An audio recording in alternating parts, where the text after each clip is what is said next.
Capítulo 10. En Dios, entre paréntesis, casi confiamos. Unos cuantos días antes de nuestra boda, Denalyn y yo disfrutamos y sobrevivimos una travesía en el mar.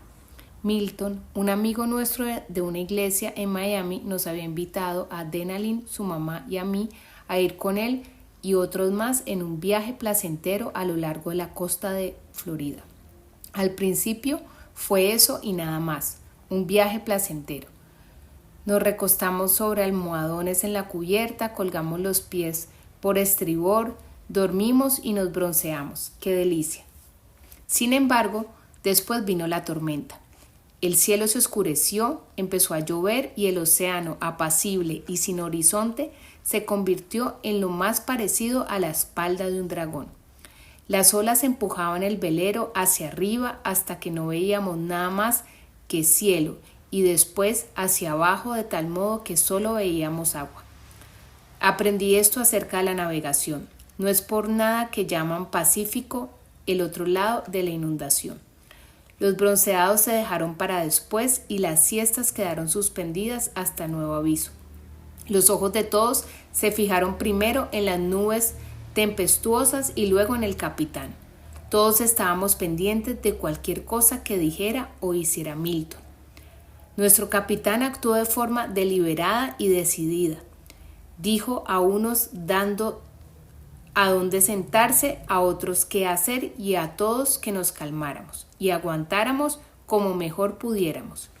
Hicimos conforme él nos dijo. ¿Por qué? Sabíamos que él sabía qué hacer. También sabíamos que nosotros lo ignorábamos por completo. Antes de los ventarrones habríamos podido hacer alarde de nuestras medallas de mérito como niños exploradores y nuestra experiencia previa en excursiones de pesca y navegación. Pero tan pronto sobrevino la tormenta, cerramos la boca, a excepción de Denalyn, que tuvo que trasbucar. No teníamos más alternativa que confiar en Milton. Él sabía muy bien aquello que ignorábamos por completo y además estaba interesado en nuestro bienestar.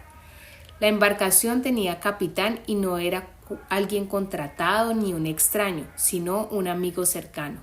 Nuestra seguridad era prioridad para él y por eso le tuvimos plena confianza.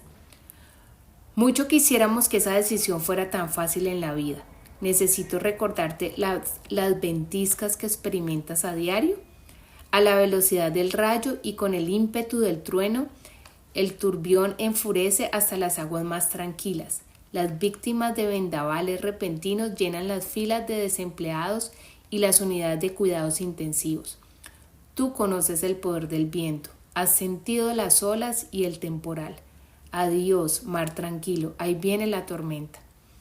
Esa es la clase de tifones que ponen a prueba nuestra confianza en el capitán. ¿Será que Dios sabe qué está haciendo? ¿Podrá sacarnos de esta? ¿Por qué permitió la tormenta?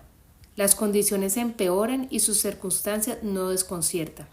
Nos llama a soportar los desastres, tolerar las críticas injustas, perdonar al enemigo.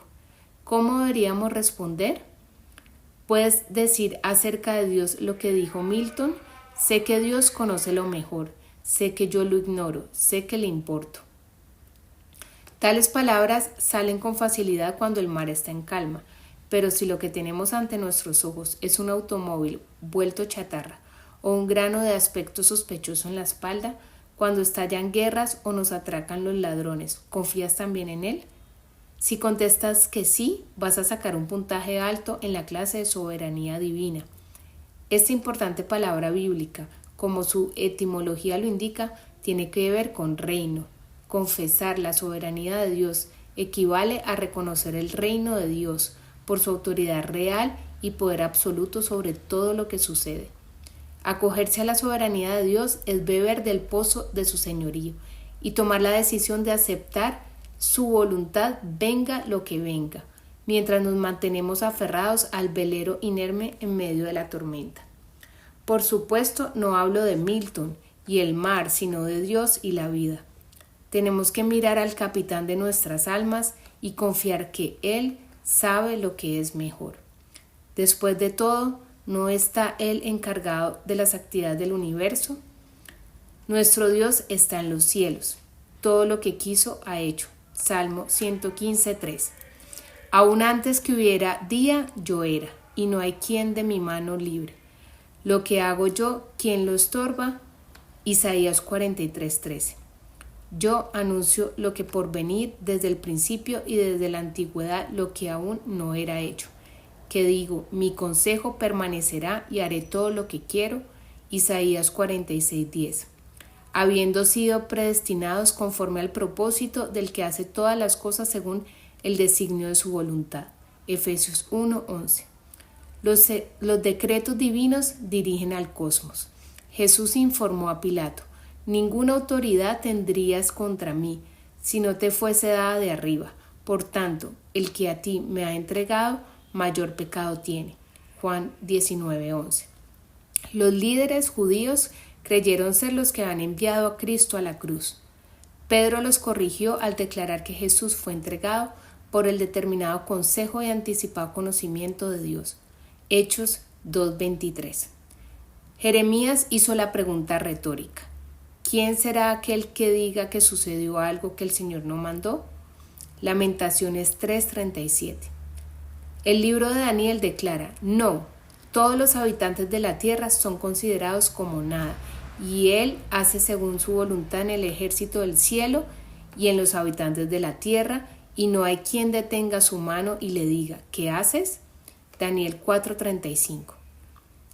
La Biblia, desde el Antiguo hasta el Nuevo Testamento, desde los profetas y los poetas hasta los predicadores, entona en coro unánime: Dios dirige todos los asuntos de la humanidad.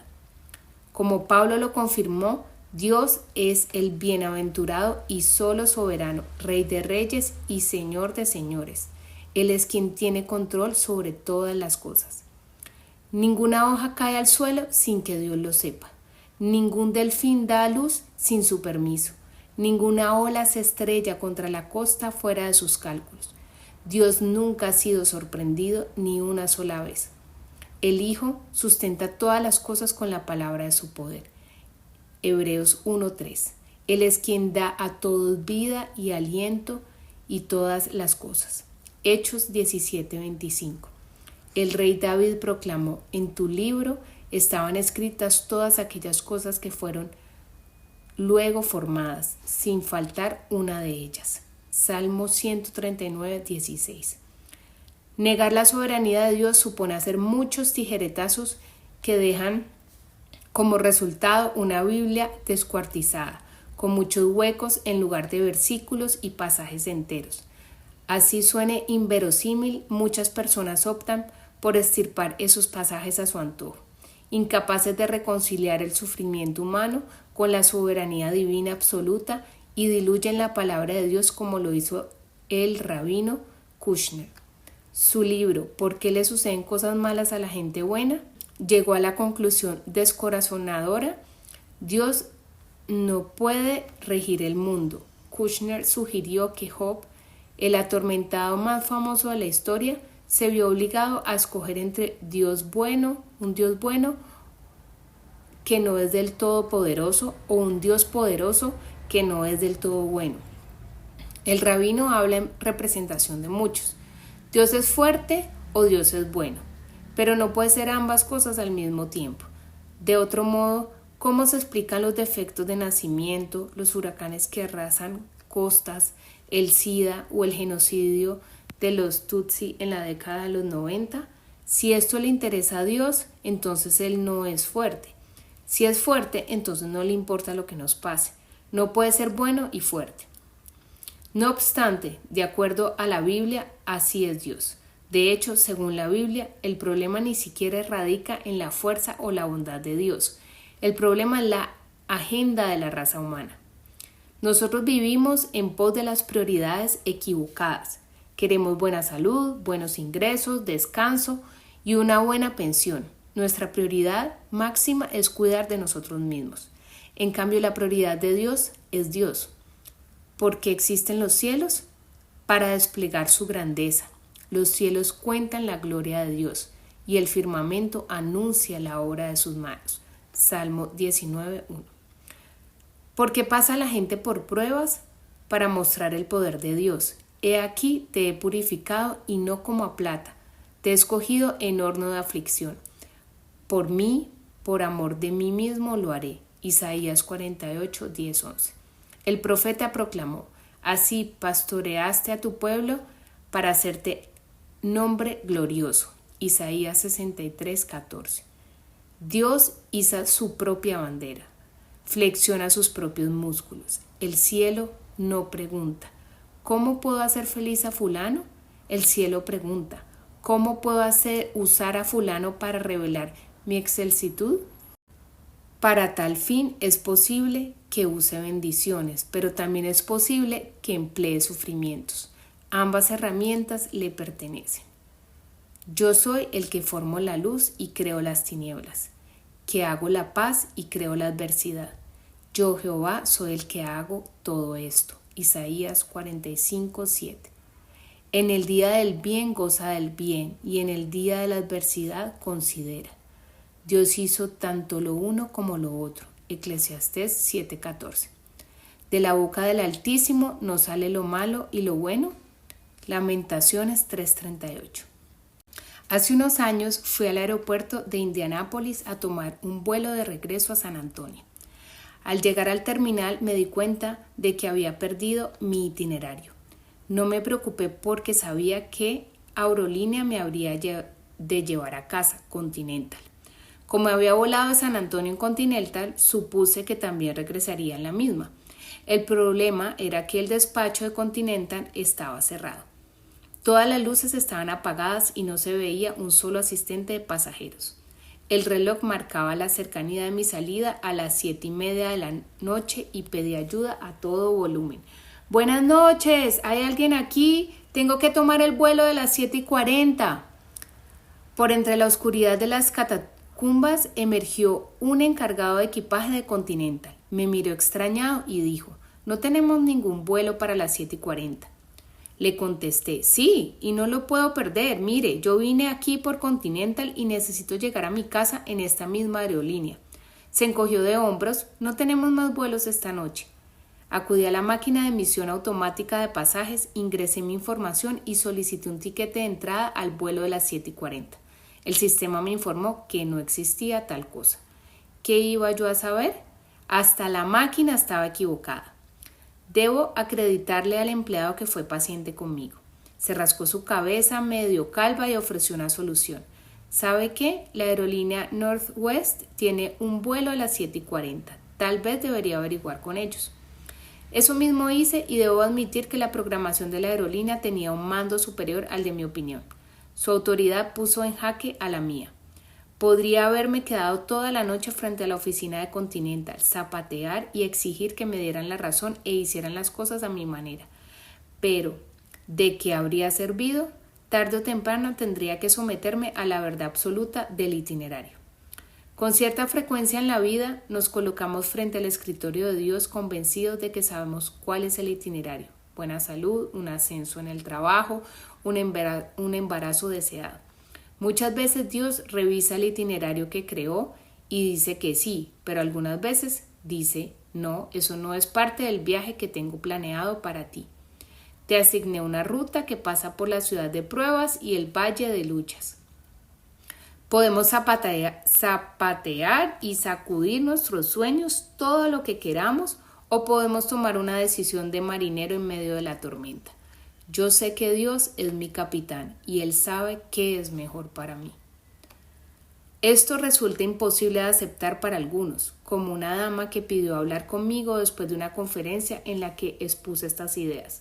Con su esposo al lado relató la historia horrible de su niñez. Su padre la maltrató, abusó de ella y después la abandonó. Sus primeros recuerdos están tiznados por dolores inimaginables e inmerecidos. En medio de lágrimas me preguntó: ¿quiere usted decirme que Dios observó eso todo el tiempo? La pregunta resonó en todo el recinto. Me acomodé en mi silla y respondí: sí, Él vio todo eso y no sé por qué permitió lo que te sucedió, pero sí sé esto: Él te ama y sufre contigo. A ella no le gustó la respuesta. ¿Qué más podríamos decir? ¿Nos atreveríamos a sugerir que Dios se quedó dormido o no vio lo que pasó? que se tomó un descanso o no se enteró de lo ocurrido, que desde el cielo puede verse todo pero no actuar, que nuestro Padre es bueno pero no poderoso o que es poderoso pero no le importa. Cuánto quisiera que ella hubiera hablado con José. Sus hermanos lo maltrataron y lo vendieron como esclavo. ¿Será que Dios vio todo lo que pasó? Sí, y nuestro Dios soberano usó esos corazones rebeldes para salvar una nación entera del hambre y la familia del Mesías en una extinción segura. Como José les dije, vosotros pensáis mal contra mí, mas Dios lo encaminó a bien. Génesis 50:20. ¿Cómo quisiera que hubiera hablado con Lázaro? Cuando Jesús se enteró de que estaba enfermo de muerte, no hizo nada. Esperó a que llevara 4 días en la tumba. ¿Por qué permitió la muerte de Lázaro? Para la gloria de Dios, para que el Hijo de Dios sea glorificado por ella. Juan 11:4. Lo mejor de todo habría sido una conversación con Jesús mismo. Él rogó a Dios que le asignara un itinerario distinto, una muerte sin cruz. Desde el huerto de Getsemaní, Cristo suplicó el cambio a un plan B, redención sin clavos. Padre, si quieres, pasa de mí esta copa, pero no se haga mi voluntad sino la tuya. Y se le apareció un ángel del cielo para fortalecerle. Lucas 22, 42-43. ¿Oyó Dios la oración de su Hijo? Lo suficiente como para enviar a un ángel. ¿Libró Dios a su Hijo de la muerte? No. La gloria de Dios tenía preponderancia sobre la comodidad de Cristo. Por eso Cristo sufrió y así fue como la gracia de Dios quedó desplegada e implementada de forma definitiva. ¿Es parte de tu llamado pasar una temporada de tipo Getsemaní? Te ha sido concedido a causa de Cristo no solo que creáis en Él, sino también que padezcáis por Él. Filipenses 1:29. Si es así, acércate sediento y bebe hasta el fondo de tu señorío. Él es el autor de todos los itinerarios. Él sabe lo que es mejor para ti. Ninguna lucha se pondrá en tu camino sin contar con su propósito, su presencia y su permiso. Esto nos debería llenar de ánimo. Nunca serás víctima del caos ni presa del destino. La arbitrariedad queda eliminada por completo. Eres más que una veleta meteorológica que gira en la dirección dictada por los vientos de la fortuna. ¿Acaso te abandonaría Dios al capricho de los ladrones desquiciados, los bandoleros ambiciosos de las grandes corporaciones o los líderes perversos? Ni se te ocurra pensarlo. Cuando pases por las aguas, yo estaré contigo, y así por los ríos no te anegarán. Cuando pases por el fuego, no te quemarás, ni la llama arderá en ti, porque yo Jehová, Dios tuyo, el Santo de Israel, soy tu Salvador. Isaías 43:2-3. Vivimos bajo la palma protectora de un Rey soberano que supervisa todas las circunstancias de nuestra vida y se deleita en hacernos bien. Nada se pone en tu camino si no ha pasado antes por el filtro de su amor. Margaret Clarkson, en su maravilloso libro titulado La gracia crece mejor en el invierno, escribió: la soberanía de Dios es la única roca impenetrable de la cual debe asirse el corazón humano que sufre. Las circunstancias que rodean nuestras vidas no son accidentales. Es posible que sean obra de la maldad, pero esa maldad permanece sujeta firmemente bajo la mano poderosa de nuestro Dios soberano. Todo el mal le es sujeto, y el mal no puede tocar a sus hijos si Él no se lo permite. Dios es el Señor de la historia humana y la historia personal de cada miembro de su familia redimida. Aprende bien el cántico de la soberanía. Yo sé que Dios conoce lo mejor para mí y para todos. Ora con humildad la oración de la confianza. Confío en tu señorío. Pertenezco a ti. Nada viene a mí sin pasar primero por ti. Una advertencia. La doctrina de la soberanía es un reto a nuestra inteligencia. Estúdiala gradualmente y trata de no divulgarla de forma caprichosa. Cuando alguien a quien amas enfrenta la adversidad, no declares con insensibilidad: Dios está al control. Un tono caballeresco puede eclipsar la verdad y hasta volverla cruel. Ten cuidado. Además, cobra ánimo. los caminos de Dios siempre son rectos. Es posible que no nos los entendamos y nos resulten misteriosos, inexplicables, difíciles y hasta dolorosos, pero nunca dejan de ser rectos. Y sabemos que a los que aman a Dios todas las cosas les ayudan a bien. Esto es, a los que conforme a su propósito son llamados. Romanos 8:28. Como John Oxenham escribió en 1913, la caligrafía de Dios. Él escribe en una letra tan grandiosa que nuestra miopía terrestre no alcanza a leerla. Apenas vemos trazos entrecortados y tratamos de meditar en todo el misterio de las esperanzas marchitas de la muerte y de la vida, de las guerras interminables y las luchas infructuosas. Pero allá en el cielo, con una vista más amplia y clara, veremos sin lugar a duda que su escritura fue enderezada y hasta en los renglones torcidos y que su camino fue derecho. Fin.